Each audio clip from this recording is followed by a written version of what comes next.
하나님의 말씀을 보시겠습니다. 평화, 평화로다. 예, 로다입니다. 우리 같이 한번 읽습니다. 시편 13편 우리 1절부터 6절까지입니다. 우리 같이 읽습니다. 우리 시작. 여호와여 어느 때까지니까 나를 영원히 잊으시나이까. 주의 얼굴을 나에게서 어느 때까지 숨기시겠나이까. 나의 영혼이 범인하고 정이 더러 마음에 근심하기를 어느 때까지 하오며 내 원수가 나를 시면 자랑하기를 어느 때까지 하리이까. 여호와 내 하느님이여 나를 생각하사 응답하시고 나의 눈을 밝히소서. 두려움된 내가 사망의 잠을 잘까 하오며 두려움된 나의 원수가 이르기를 내가 그를 이겼다 할까 하오면 내가 흔들릴 때에 나의 대적들이 기뻐할까 하나이다. 나는 오직 주의 사랑을 의지하여 싸우니 나의 마음은 주의 구원을 기뻐하리이다. 내가 여호와를 찬송하리니 이는 주께서 내게 은덕을 베푸심이로다. 아멘. 네. 하나님의 은혜가 함께하기를 예수님의 이름으로 축복합니다. 제가 예수 믿은 지 거의 한 30년이 돼가네요. 예, 30년이 거의 되는데 정말 주님의 은혜인 것 같습니다. 한번 생각해 보았습니다. 제가 예수 믿을 때 주의 사역자로 살아가는 동안에 모든 것이 하나님 앞에 감사한 모든 일이지만 그래도 가장 감사한 것이 무엇일까 하고 한번 생각해 보았습니다. 여러 가지 감사의 조건이 참 많아요. 이것도 감사, 저것도 감사, 정말 만 가지 은혜가 다 감사 같아요. 정말입니다. 그렇습니다. 근데 지금 보면 가만히 이렇게 보면은 그 중에서도 한 가지를 내가 뽑는다면 믿어지는 은혜다. 하나님이 살아계신 것을 믿어지고 예수님이 우리를 위해서 모든 죄를 사하 주시고 부활하시고 우리도 하나님의 자녀로 삼아 주셔서 우리로 천국에 하나님의 거룩한 자녀로 삼아 주신 그 은혜가 믿어지고 성령님이 우리 안에 오셔서 우리 교회 안에 오셔서 우리 교회를 인도하시고 우리 모든 성도들을 이 환난 가운데에도 인도하고 계신다는 것이 저에게 믿어지는 것이 얼마나 감사하고 얼마나 큰 은혜인지 모릅니다. 성경이 그때 그 사람들에게만 말씀하시는 것이 아니라 성경에서 말씀도 오늘 나에게 말씀하시는 살아있는 주의 말씀으로 들린다는 것이죠. 그냥 그네들의 그냥 바울이 썼던 바울 서신들 바울의 이야기로만 들려지는 것이 아니라는 것이죠. 다윗이 썼던 다윗의 이야기, 모세가 썼던 모세가 이야기, 아브라함이 썼던 아브라함의 이야기, 또 스데반이 썼던 스데반의 이야기, 모든 이야기들이 그때 그네들만의 이야기가 아니라 오늘 내가 삶에 있어서 내가 어떠한 삶을 살아갈 때 그 하나님의 사람들이 생각나더라는 것이죠. 이 사람들이 느꼈던, 이 사람들이 겪었던 그런 것들이 오늘 나에게도 있구나. 나도 그러면은 이렇게 믿으면 되겠구나. 그 사실이 믿어지고 그 사실이 내 안에서 꿈틀꿈틀하는 것이 정말 감사한 최고의 사건이 아닌가 이렇게 보게 됩니다. 천국이 믿어지고 구원이 믿어지고 십자가의 사랑이 믿어지는 것입니다. 억지로 믿어지는 것이 아니라 물이 흐르듯이 정말 저절로 물이 높은 곳에서 낮은 곳으로 이렇게 흐르듯이 골 따라 흐르듯이 그렇게 믿어지더라는 것이죠. 믿어지는 것보다 더 큰 기적은 없습니다. 그것에 더 큰 것은 감사하고 정말 우리 주님 앞에 믿음으로 나아가는 것 그것이 가장 큰 믿음이 아닌가 이렇게 보게 됩니다. 반대로 안 믿어지는 분들도 한번 생각을 해 보았습니다. 믿고 싶어도 무슨 사건이 있어서 내가 열심히 믿었는데 열심히 예수 믿었는데 무슨 교회의 사건과 성도들 간의 갈등과 무슨 어려운 점을 통해서 주님께 떠난 그런 사람들도 있습니다. 그런 많은 사건들이 있지만 그래도 안 믿어지는 것만큼 고통스러운 것이 어디가 있겠는가? 내가 믿고 싶은데 내가 하나님이 살아계시고 내가 수십 년 신앙생활하고 정말 우리 주님만을 의지하며 바라보고 이제까지 왔는데 정말 주님이 살아계신 것보다는 내 삶을 더 영위하기 위해서 그 삶을 바라보고 나아가고, 믿음은 온데간데 없고 정말 이 자리에 나와서 내 삶 가운데만 있는 사람들을 바라볼 때 얼마나 안타깝고 정말 얼마나 힘들까, 이렇게 또 생각을 한번 해보았습니다. 전도자는 앞에서 믿으라고 소리치는데 본인들은 도무지 안 믿어지는, 그냥 삶에만 머물러 있고, 하나님이 살아계신 것, 그냥 나를 위해서, 내 삶을 위해서 하나님이 존재하는 것뿐이지, 내가 구원 받았어, 그냥 구원 받은 것만 놓고 그냥 그것만 놓고 내가 올 한 해를 살아가는 것뿐이지, 그 안에서 내가 하나님 앞에 최고로 나를 부르신 것, 그 은혜를 잊고 사는 것이 얼마나 마음이 아플까, 이렇게 생각이 들었습니다. 믿고는 싶지만 믿어지지 않는 그 사람들을 바라볼 때 참 안타까운 그런 마음이 들었습니다. 하나님이 살아계신다고 말하는데 눈으로 보여지면 믿겠다는데 보여지지가 않는다는 것이죠. 어떤 사람은 주님의 음성을 들었다고 말하는데 내게는 주님의 음성이 들려지지 않아.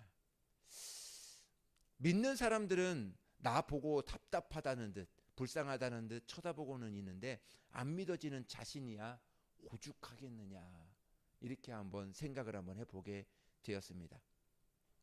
제가 인터넷에 또 하다가 글을 하나 이렇게 보게 됐는데, 한번 PPT 한번 볼까요? 예, 조수미 씨죠. 예, 이제 성악 가수, 아주 세계적인 성악 가수 조수미 씨입니다. 이 사람이 남긴 글이 있습니다.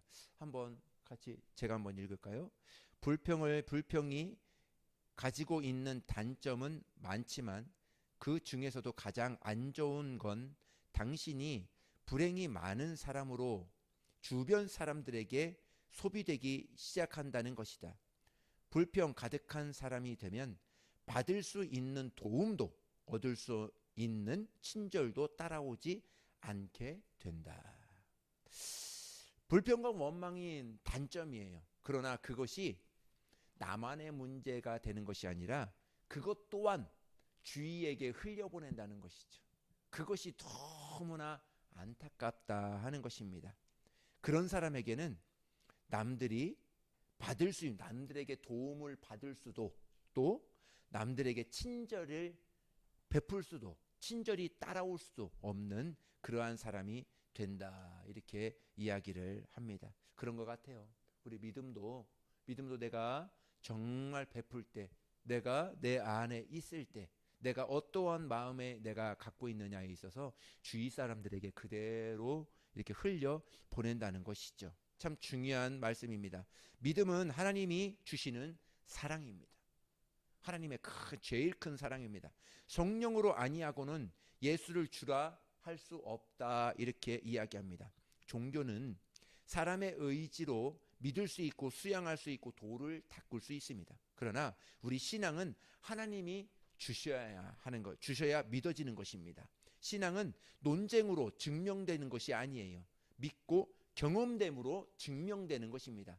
사람들은, 현 시대 지금의 사람들은 지금도 그래요. 예전에는 믿으면 정말 하나님 앞에 가서 무릎 꿇고 기도하여서 하나님의 응답받고 하나님을 만나고 막 그렇게 하나님 앞에 찾아갔습니다.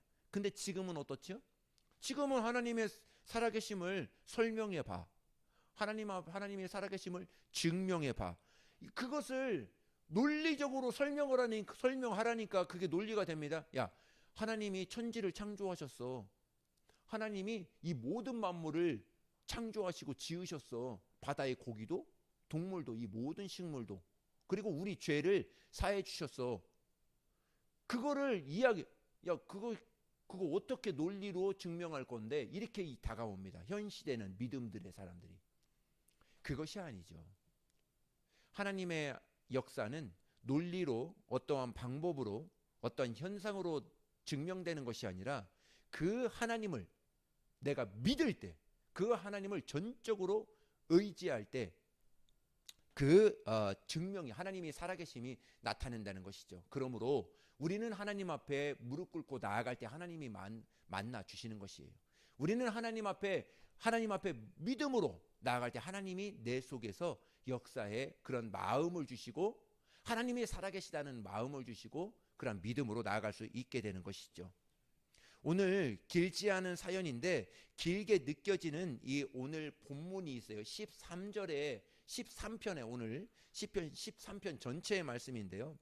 처음과 끝이 완전히 다른 이야기를 하는 것이 시편 13편의 이야기입니다. 처음에는 절망과 통탄, 부정적인 그러한 절망과 비통함이 많이 있습니다. 그러나 그 노래가 끝나기도 전에 그것이 끝나기도 전에 환희와 찬송과 감사와 기쁨이 수록되어져 있는 것이 바로 시편 13편의 말씀입니다. 어떻게 보면 한 편인데 두 사람이 공존하고 있는 것 같아요. 한 사람인데 그 안에 또 다른 한 사람이 있는 것 같고 그 사람은 비통의 눈물인데 그런데 그 안에 있는 또 다른 사람은 감격과 환희와 기쁨의 사람이 공존해 있습니다. 한 사람은 궁핍과 절망인데 그 안에 있는 사람은 사랑과 소망과 은혜가 감사가 정말 믿음이 그 안에서 넘치더라 하는 것이죠. 여러분 이것이 신앙의 신비입니다. 사람만큼 신비로운 존재가 없습니다. 한 사람 안에 설명할 수 없는 온 우주가 그 사람 안에 다 담겨져 있는 것이죠. 그래서 바울은 한 사람 안에 속 사람이 또 있다 이렇게 이야기를 하게 됩니다. 고린도후서 4장의 말씀입니다. 우리 같이 읽습니다. 시작. 그러므로 우리가 낙심하지 아니하노니 우리의 겉사람은 나가지나 우리의 속사람은 날로 새로워지도다. 아멘. 바울은 이렇게 고백합니다. 우리 겉사람은 날로 세월이 흐르기 때문에 낡아지고 또 백발도 생기고 시력도 약해지고 세력도 약해지고 주름도 생깁니다. 청춘은 막을 수가 없다는 것이죠. 그런데 그것이 전부가 아니라 내 속에 있는 내 영은 날로 새롭다. 오늘 이렇게 말씀을 준비하면서 육체의 이 몸의 세월과 우리 안에 있는 영혼의 세월은 정반대일 것 같다. 그렇게 생각이 들었어요. 왜 그러냐면 이 육체는 내가 엄마 뱃속에서 응애하고 태어난과 동시에 세월이 흐르고 점점 좋아졌다가 이제 점점 이제 나이가 들면서 40대, 50대, 60대가 되면서 점점 낡아지죠. 그죠? 근데 우리 영혼은 어떨까 생각을 해보았습니다. 우리 영혼이 제일 처음에 예수 믿고 나서 응애하고 태어났어요. 정말 우리가 예수님 앞에 하루하루 1년, 2년, 10년, 20년 가면 갈수록 내 청춘은 내 영혼은 반대로 더 아름답게 변해져 가지 않을까 이렇게 생각을 한번 해 보았습니다. 그렇습니다. 우리 육체처럼 우리 영혼도 이럴 것이다. 이것은 우리의 생각이죠. 그죠? 그런데 하나님은 우리가 생각하지 못하는 정말 우리 영혼에게 주시는 참된 은혜가 참된 청춘이 있지 않을까 저는 기대를 한번 해보게 됩니다. 예, 우리는 시편을 우리가 보다 보면 다윗이 자신을 이야기하는 것인지 하나님을 이야기하는 것인지 헷갈릴 때가 이렇게 있습니다. 다윗이 하나님의 이름을 찬송하기 위하여 하프를 들고 하나님 앞에 찬송을 합니다. 그런데 어떻게 제일 처음에는 자기로 시작했다가 이제 중간 정도 넘어가면은 자기가 아니라 하나님을 찬송하는 하나님 앞에 하나님이 자기고 자기가 하나님처럼 이렇게 하나님 앞에 올려드리는 그러한 모습을 보면 참 다윗은 정말 너무 하나님의 사람으로서 하나님이 자랑할 만한 그러한 사람이 아닌가 이렇게 보게 되었습니다. 사복음서에도 예수님도 다윗의 시편을 이용하면서 다윗에 대한 시편 자신에 대한 이야기라고 종종 말씀하고 있습니다. 하나님과 예수님과 다윗 사이에 어떤 연합과 하나로 공존하고 있는 정말 중요한 내용이 바로 시편이 아닌가 보게 됩니다. 내가 예수님 안에 있고 예수님이 내 안에 있는 은혜를 발견하는 그것이 바로 우리 시편이 아니고 시편이 아닌가 이렇게 보게 됩니다. 요한복음 14장 우리 20절의 말씀입니다. 읽습니다. 시작. 그 그날에 날에는 내가 아버지 안에 너희가 내 안에 내가 너희 안에 있는 것을 너희가 알리라. 15절도 읽겠습니다. 시작. 너희가 내 안에 거하고 내 말이 너희 안에 거하면 무엇이든지 원하는 대로 구하라. 그리하면 이루리라. 네. 내 안에 예수님이 사시는 것을 경험한 사람, 그 사람은 당장 눈물이고 비통이고 슬픔이고 할지라도 여기서 끝나지 않는다. 슬픔이 기쁨이 되고 비통이 감격이 되고 절망이 감사가 되는 그러한 하나님의 은혜가 있다. 기대하며 소망하며 나아가는 것이죠. 믿음의 사람은 그렇습니다. 그리스도인은 다른 거예요. 그리스도인과 그렇지 않은 사람들은 비통에서 머무는 것이 아니죠. 슬픔에서 머무는 것이 아닙니다. 하나님 앞에 하나님이 또 하나의 은혜를 베풀어 주실 은혜를 기대하며 나아가는 사람들, 그 사람들을 그리스도인이라 이렇게 하는 것이죠. 시편 13편에 소개하고 있는 이 사람 중 두 사람을 한번 소개하고 싶습니다. 첫 번째 사람입니다. 겉사람인데요. 탄식하는 사람입니다. 여기서 중복되는 것이 있어요. 몇 번이 중복되는지 무엇인지 한번 알아맞혀 보시면 좋겠습니다. 시편 13편 1절의 말씀입니다. 1절 2절 시작. 여호와여 어느 때까지니까 나를 영원히 잊으시나이까? 주의 얼굴을 나에게서 어느 때까지 숨기시겠나이까? 나의 영혼이 범인하고 종일토록 마음을 근심하기를 어느 때까지 하오며 내 원수가 나를 치면 자랑하기를 어느 때까지 하리이까?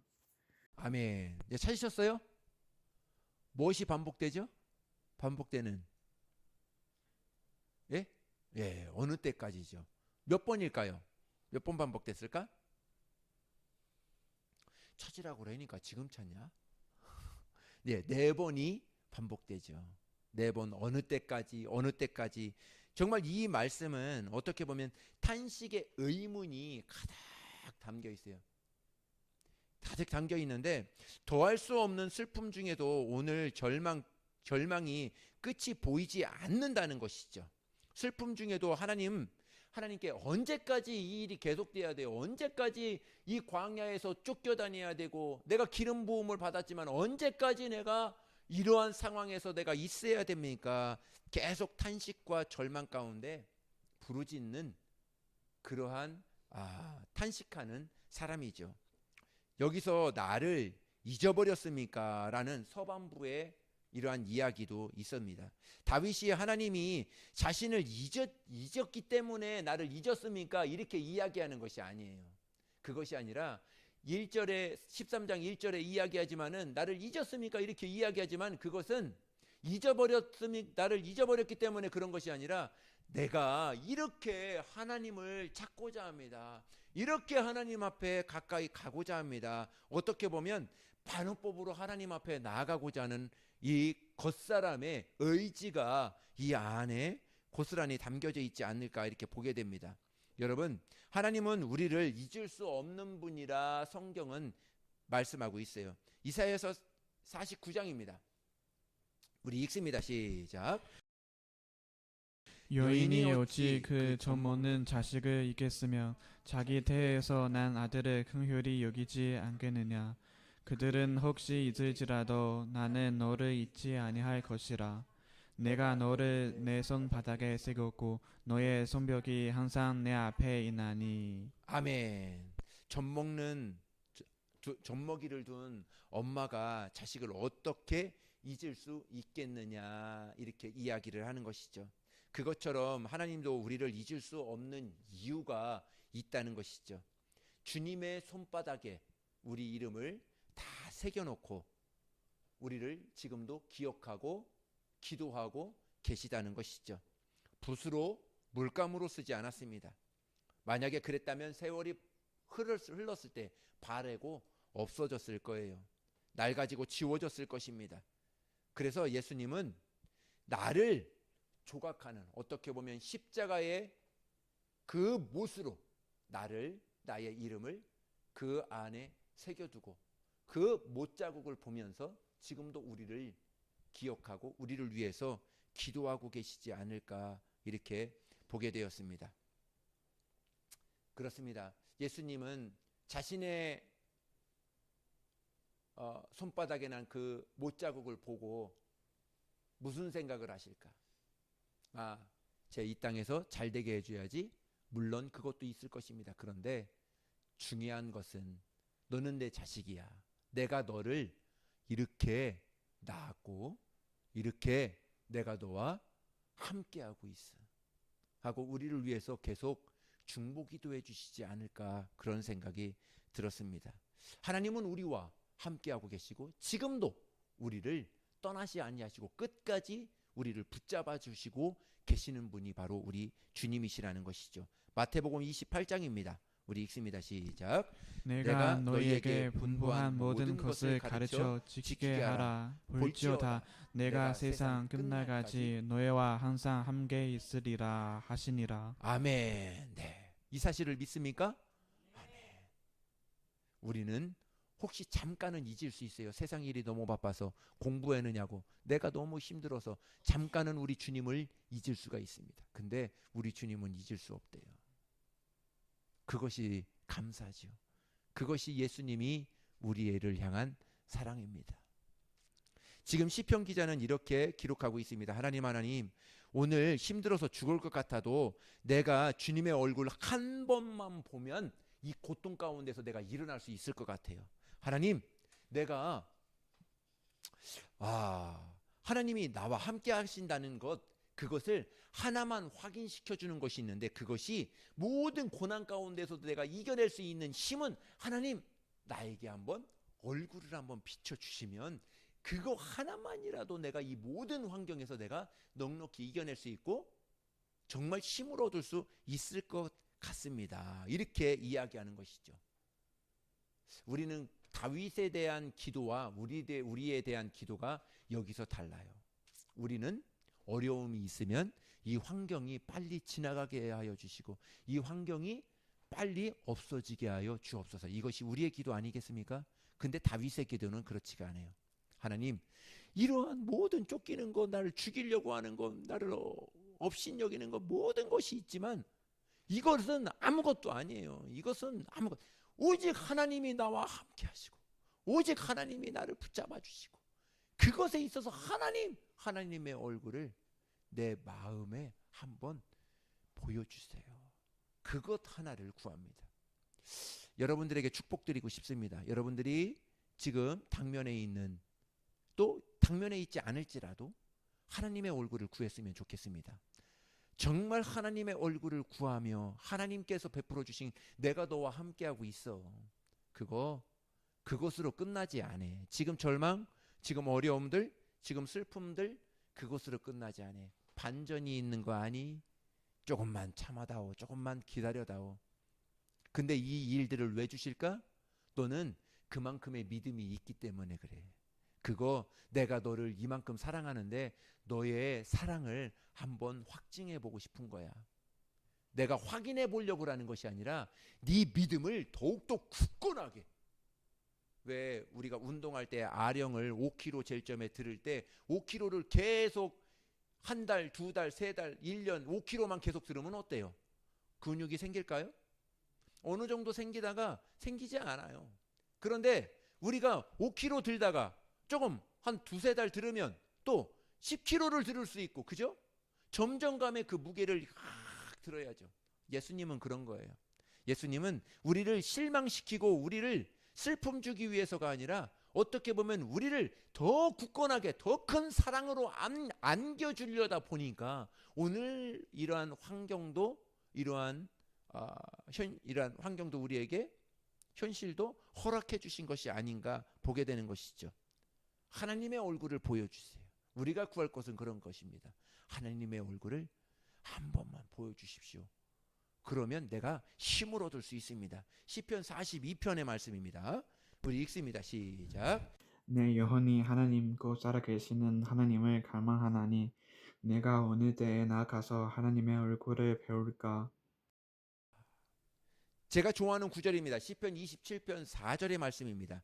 내가 여호와께 바라는 한 가지 일 그것을 구하리니 곧 내가 내 평생의 여호와의 집에 살면서 여호와의 아름다움을 바라보며 그의 성전에서 사모하는 것이라. 예. 다윗은 이것만 구하는 거예요. 성경에서 모든 다윗은 어려운 점들이 있고 모든 환난들이 있고 모든 것들이 있지만 이것에서 나를 벗어나게 해주세요 이렇게 기도하지 않아요. 꼭 기도하는 한 가지가 있는데 그것이 바로 뭐냐면 하나님이 나와 함께 하시고 하나님이 얼굴을 한번 나에게 비춰주십시오. 그러면 이거 모든 것은 나에게 지금 내 앞에 다 당면에 있지만 이것을 넉넉히 내가 이겨낼 수 있습니다. 이렇게 고백하며 하나님 앞에 나아가는 것이죠. 종교인은 신의 손에서 나오는 복을 기대합니다. 근데 진정한 신앙인은 하나님의 얼굴을 뵙는 거예요. 오늘도 우리 예배 자리에 나오는 것, 예배는 바로 뭐라고 그랬죠? 예배는 하나님의 얼굴을 뵙는 것. 이것이 바로 우리 예배가 아니겠습니까? 그분과 인격적인 교제를 예배를 통해서 갈망하는 것이죠.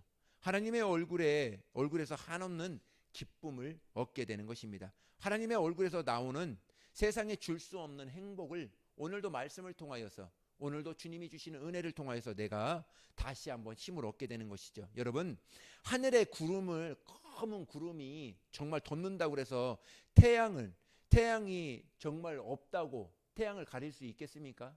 태양이 없어지게 할 수 있겠습니까? 잠깐은 그것을 태양의 빛을 가릴 수는 있죠. 그러나 오래가지 않습니다. 얼마 지나지 않아서는 다 물러가고 정말 하나님이 주시는 그 은혜로 다시 덮이게 될 것입니다. 자기를 죽이겠다고 성난 군중 돌 던지는 그 사람들 앞에서 자기 얼굴이 찢기고 온몸이 찢어질 때 하늘 문이 열리면서 스데반 집사는 하나님의 얼굴을 봅니다. 그 돌을 던지는 모든 군중들을 하나님 그 군중들을 정말 없애주세요. 이 환경에서 나를 벗어나게 해주세요. 그렇게 기도하지 않아요. 하나님, 그 안에서 하나님의 얼굴을 보고 그 마음이 평안하고 하나님의 부름을 받게 되는 것이죠. 야곱은 어떻습니까? 야복 강가에서 얼굴에 절망과 두려움이 가득 찹니다. 자기를 죽이겠다고 군대를 이끌고 오는 형이 두렵고 떨리고 그 모든 환경이 정말 두렵습니다. 그때 하나님께서 찾아오셔서 야곱에게 씨름을 겁니다. 한 번에 환도뼈가 부러지고 KO가 당합니다. 그러나 야곱은 그곳에서 하나님의 얼굴을 대면합니다. 창세기 32장의 말씀입니다. 우리 읽습니다. 시작. 그러므로 야곱이 그곳 이름을 브니엘이라 하였으니 그가 이르기를 내가 하나님과 대면하여 보았으나 내 생명이 보존되었다 함이더라. 그가 브니엘을 지날 때에 해가 돋았고 그의 허브 다리로 말미암아 저렇더라. 예, 그곳 이름을 하나님과 씨름하여서 이긴 그곳을 야곱은 브니엘이라 했는데 브니엘은 하나님과 대면했다. 하나님의 얼굴을 보았다. 그렇게 이름합니다. 야곱이 이곳을 브니엘이라 하지 않고 하나님의 얼굴을 대면했다 이렇게 이름 짓지 않고 다르게 이름을 지을 수도 있지 않겠어요? 하나님이 정말 하나님의 응답이다. 이렇게 정말 하나님이 나와 함께 싸울 것이다. 이렇게 이름을 지을 수도 있는데 야곱은 이때 하나님의 얼굴을 대면했다. 하나님의 얼굴을 배웠다. 이렇게 고백을 합니다. 여러분, 고난이 무서운 것이 고난 자체가 아니라 고난이 나의 눈을 멀게 해서 하나님을 못 보게 하는 거예요. 하나님의 얼굴을 못 보게 하는 것입니다. 고난이 두려운 것은 그 자체보다는 그 고난이 하나님을 의심하게 만드는 거예요. 하나님이 이 고난을 허락해 주신 데는 분명한 뜻이 있는데 그 고난 뒤에는 분명한 하나님의 응답이 있는데 그 고난으로 인해서 하나님의 응답에 눈을 멀게 하는 거예요. 하나님조차도 의심하게 만드는 것입니다.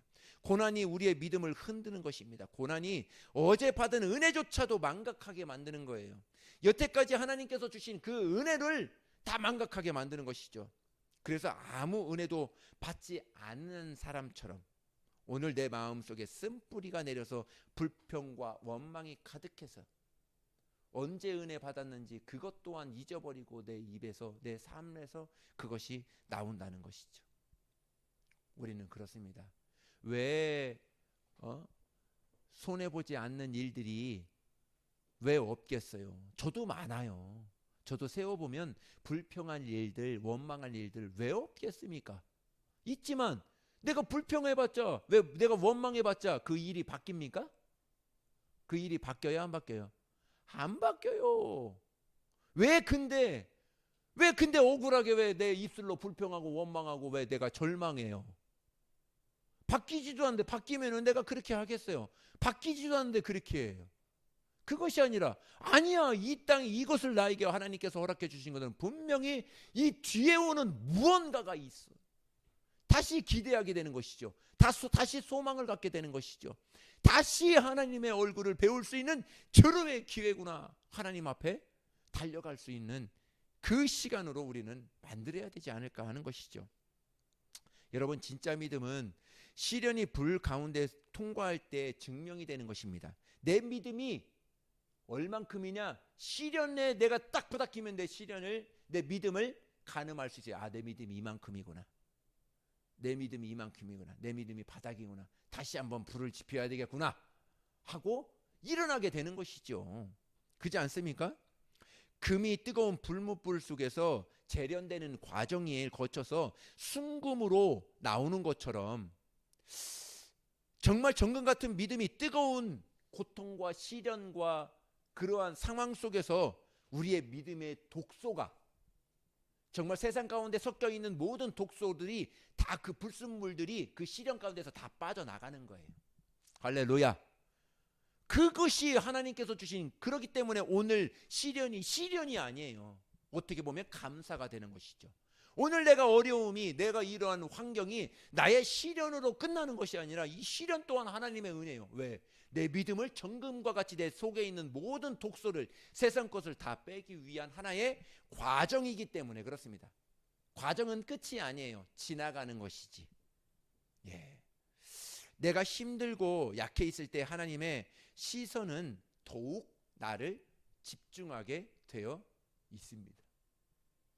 내가 잘 될 때보다도요, 잘 될 때도 하나님이 우리를 지켜주시고 시선이 고정되어 있어요. 그런데 우리가 불안하고 우리가 낙심하고 우리가 좀 손해보고 있는 자리에 있을 때 하나님의 시선은 더 집중되어 있죠.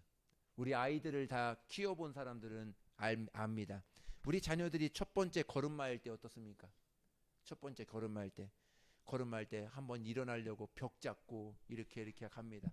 벽 잡고 가다가 시키지도 않아요. 시키지도 않았는데 자기가 한번 걸으려고 할 때 엄마의 눈은 어떻습니까? 엄마의 눈은 그냥 핸드폰 보고 있나요? 아기가 첫 발 내디딜 때 그냥 핸드폰 보고 넌 걸어라 이렇게 하고 있나요? 안 그래요. 모든 시선과 모든 관심과 모든 것들은 그 아이에게 딱 조명하고 있어요. 넘어지지 않을까 막 한 발 뛰어봐요. 어떻습니까? 애기 엄마들은 거짓말쟁이라고 그러잖아요. 엄마 했다고, 아빠 했다고, 첫 번째 아빠 했다고, 첫 번째 엄마 했다고. 야, 한번 해봐. 뭐 안 해요. 근데 엄마는 들었대. 그 아이가 정말 그 아이가 얼마나, 아이의 입장에서는 한번 걸으려고 할 때 뭐 그러한, 나는 생각지도 않지만 그때 당시에는 아직 생각도 안 나지만, 여러분들 생각은 안 나죠.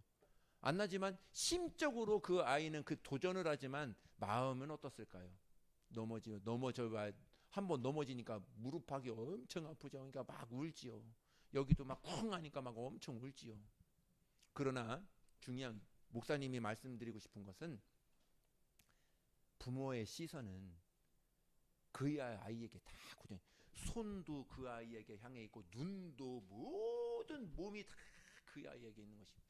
우리가 절망 가운데 있을 때, 우리가 어려운 점에 있을 때 하나님은 우리에게 집중하고 있는 거예요. 하나님은 우리를 등 돌리고 있어서 우리가 어려움 당하는 것이 아니라니까요. 아니에요. 알겠지요? 정말 하나님은 우리와 함께하고 계시고 지금도 우리를 보호하고 계십니다. 기도하는 한나는 자식이 없어요. 근데 악독한 분인나는 자식이 있어요. 이거 자식이 그냥 떡하니 그냥 자식도 낳고 아들도 낳고 그런다 이 말이죠. 분인나가 한나를 격분하게 합니다. 정말 하나님 앞에 기도하고 하나님의 축복을 받은 그렇게 매일매일 성전에 가서 기도하고 있는 그 울부짖는 한나가 얼마나 안쓰러워요. 우리 성경 읽으면 우리도 안쓰럽잖아요. 그잖아요. 근데 믿지도 않는 그 분인나는 그냥 결혼해서 애가 생긴 거예요. 그러니까 애가 생기니까 그 애 못 낳는 한나를 얼마나 구박을 하는지. 너는 애도 못 낳고 이제 너는 끝났다. 너는 저주받았다. 그 당시에는 애 못 낳으면 저주받는 거거든요. 저주받았다 그래요. 저주받았다. 계속 뒤에서 확 합니다. 그때 한나가 기도합니다. 사무엘상 1장 10절인데요. 제가 읽을게요. 한나가 마음이 괴로워서 여호와께 기도하고 통곡하더니 얼마나 마음이 그러겠어요. 우리 옛날 어르신들도 그랬지. 어르신 때도 그렇잖아요. 아들 못 낳으면, 자식 못 낳으면 막 구박도 막 엄청나게 했다고 그러잖아요. 그게 뭔데? 한나의 마음이 그런 거죠. 근데 하나님께 소망을 둔 자는 실패하지 않습니다. 한나는 끝까지 하나님 앞에 소망을 둡니다. 하나님, 저 사람들이 나를 핍박을 합니다. 그러나 하나님이 나와 함께 하신다면 하나님이 큰 은혜를 나에게 베풀어 줄 믿습니다. 하나님 앞에 기도했더니 하나님이 한나에게 떡하니 아들을 딱 안겨줍니다. 누굴까요? 사무엘이라는 사람이에요. 사무엘이 누구죠? 사무엘은 구약에 있어서 최고의 선지자예요. 누구를 기름 부었죠? 다윗을 기름 부은 사람이에요. 다윗을 기름 부어 왕으로 세운 사람이 사무엘이에요. 그러니까 사무엘의 엄마가 누구예요? 사무엘의 엄마가 한나. 그렇게 구박받고 그렇게 아들 못 낳는다고 구박받던 한나예요. 그 한나에게 사무엘이라는 선지자를 주고 그 사무엘이 다윗을 기름 부었던 그러한 하나님의 축복이 그 가정에게 안겨주는 것입니다. 그렇습니다. 우리는 그래요. 절망에서 끝나지 않습니다. 조금은 우리가 비통하고 어려울 수 있어요. 그러나 끝은 그러지 않는다. 예. 오늘 시편 기자는 시편 13편 1절과 2절에는 통탄과 비통으로 젖어 있지만 언제까지입니까? 절망으로 가고 있지만 이제 그 안에서 역사하시는 또 한 사람을 소개합니다. 바로 소개하는데 시편 13편 5절과 6절의 말씀입니다. 우리 읽습니다. 시작. 나는 오직 주의 사랑을 의지하였사오니 나의 마음은 주의 구원을 기뻐하리이다. 내가 여호와를 찬송하리니 이는 주께서 내게 은덕을 베푸심이로다. 아멘.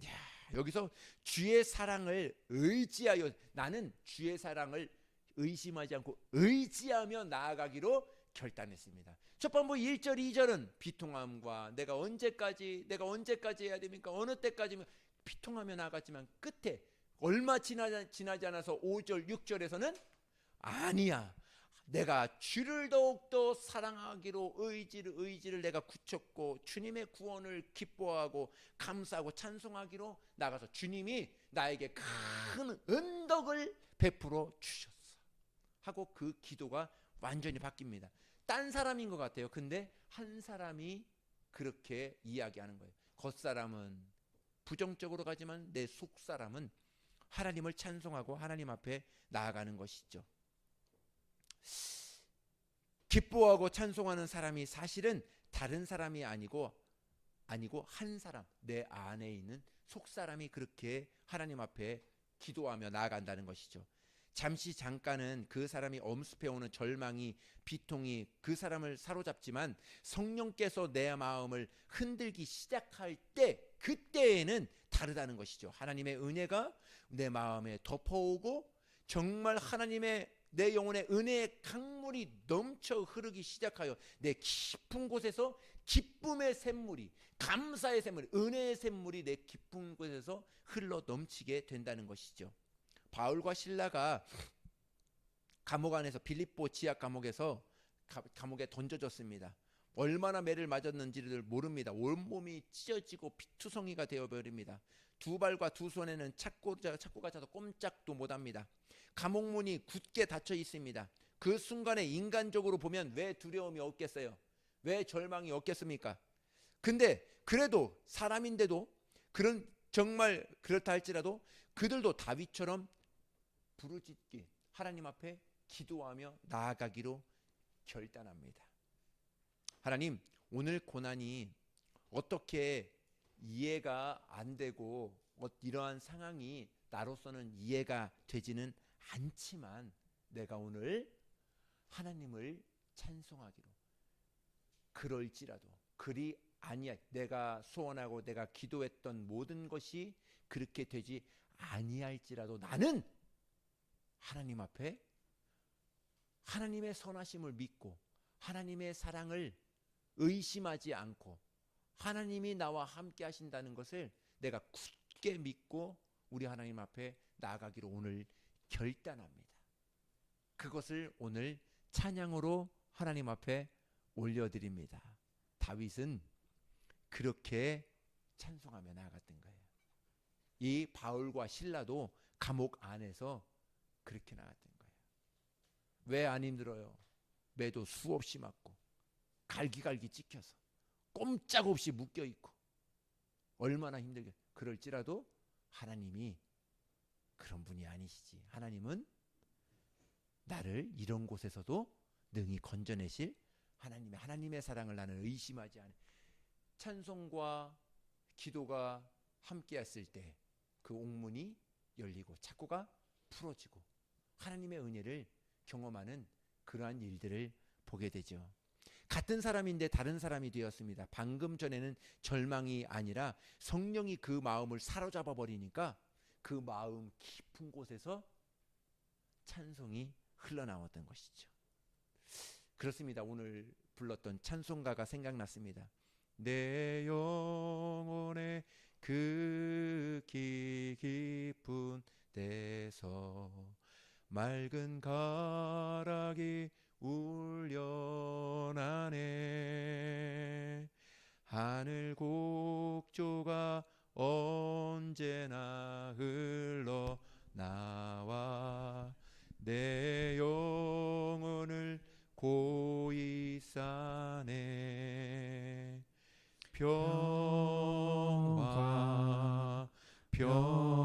평화로다. 하늘 위에서 내려오네. 그 사랑의 물결이 영원토록 내 영혼에 덮으소서.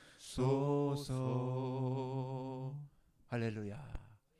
바울이 했던 찬송이, 다윗이 했던 찬송이 바로 이런 찬송이 아니었나 이렇게 보게 됩니다.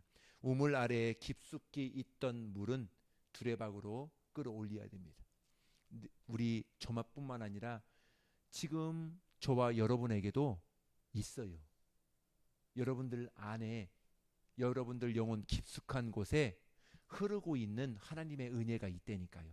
하나님의 샘물이 있습니다. 무엇로 끌고 올려요? 찬송함으로, 우리가 예배함으로, 감사함으로, 이 절망 가운데서도 신실하신 하나님을 의지하고 그 하나님을 기대하며 오늘도 나아갈 때 그 깊숙한 곳에 있던 물들을 끌어올리는 것이죠. 할렐루야. 할렐루야. 우리 환경의 마음을 빼앗기지 마십시다. 현실의 마음을 빼앗기지 마십시다. 그럴지라도, 그럼에도 불구하고 오늘 이 자리에서 하나님이 함께 하신다는 것을, 이것을 통해서 하나님이 정말 나에게 주시는 거룩한 은혜가 있다는 것을 정말 믿으며 나아가실 수 있는 저와 여러분들이 되었으면 좋겠습니다. 우리 한 절 더 보시고 마치도록 하겠습니다. 뜻을 정하는 것입니다. 다니엘서 1장 8절의 말씀입니다. 우리 읽습니다. 시작. 다니엘은 뜻을 정하여 왕의 음식과 그가 마시는 포도주로 자기를 더럽히지 아니하리라 하고 자기를 더럽히지 아니하도록 행관장에게 구하니. 6장 9절, 6장 10절의 말씀입니다. 시작. 다니엘이 이 조서에 왕의 도장에 찍힌 것을 알고도 자기 집에 돌아가서는 위방에 올라가 예루살렘으로 향한 창문을 열고 전에 하던 대로 하루 3번씩 무릎을 꿇고 기도하며 그의 하나님께 감사하였더라. 아멘. 다니엘서 1장 6절의 말씀은 8절의 말씀은 다니엘은 이미 뭐 했다고요? 이미 뜻을 정한 거예요. 내가 이 일을 위해서 사자굴 속에도 들어가고 풀무불 속에도 들어가고 내가 어디에도 들어갈 이 각오가 어떠한 것이 나에게 올지라도 이미 다니엘은 이미 뜻을 굳힌 거예요. 혹 하나님이 그리 아니하실지라도 내 기도에 응답이 없을지라도 그리 아니하실지라도 나는 신실하신 하나님을 믿어. 내가 믿는 하나님은 나의 이 사정을 다 알고 계시기 때문에 나의 모든 것들을 선한 길로 인도해 주실 거예요. 그 하나님으로 다니엘을 뜻을 정한 것입니다. 다윗도 뜻을 정한 것입니다. 우리 여러분 이렇게 축복드리고 싶습니다. 우리 환경에 정말 넉넉지 않고 모든 것들이 보이지 않을지라도 이때야 조로예요. 이때야말로 하나님이 일하실 수 있는 조로의 기회야. 하나님만을 더욱더 의지하고 나아가시기를 바랍니다. 믿음의 선배들은 사자굴 속에 던져지고 7배나 뜨거운 풀무불, 정말 예수님의 제자들은 보십시오. 베드로는 거꾸로에 못 박고 죽이고, 안드레는 십자가형이고 처형되고, 야고보는 헤롯에게 목 잘라 죽이고, 빌립은 기둥에 묵혀서 맞아 죽습니다. 바돌레메는 산채로 살가죽이 벗겨서 죽습니다. 도마는 쇠몽둥이로 맞아 죽고, 바울은 로마에서 목이 잘려 죽습니다. 하나님의 사람들은 다 이렇게, 지금 내 환경이 이렇다. 이 사람들의 믿음은 뭐고 나의 믿음은 뭐야? 내 환경이 이렇게 죽을 환경입니까? 그것이 아니잖아요. 정말 하나님께서 원하시는 믿음들, 이 시대야말로 하나님께서 원하시는 그 믿음들, 정말 하나님의 얼굴을 구하며 나아가는 그 사람들이 아닌가 보게 됩니다. 우리 저와 여러분들 정말 하나님의 사람들로, 하나님의 귀한 축복의 사람들로 성장하며 성숙하며 정말 하나님의 사랑 많이 받고 나아가는 복된 저와 여러분들 되시기를 바랍니다. 기도하겠습니다.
지금은 죽으시고 부활하사 하늘에 오르셔서 다시 오실 우리 주 예수 그리스도의 은혜와 독생자를 주신 하나님 아버지의 극진하신 사랑하심과 성령님의 감화감동 역사 안에 주 교통하심이 오늘도 우리 주님의 얼굴을 구하기로 결단한 우리 모든 성도들 위에 정말 우리 깊숙한 곳에서 참된 평화가 흘러넘치는 그릇한 은혜를 구하며 나아가기로 결단한 우리 모든 성도들 위에 이제로부터 그의 삶 가운데 이제로부터 영원토록 함께 있을지어다. 아멘.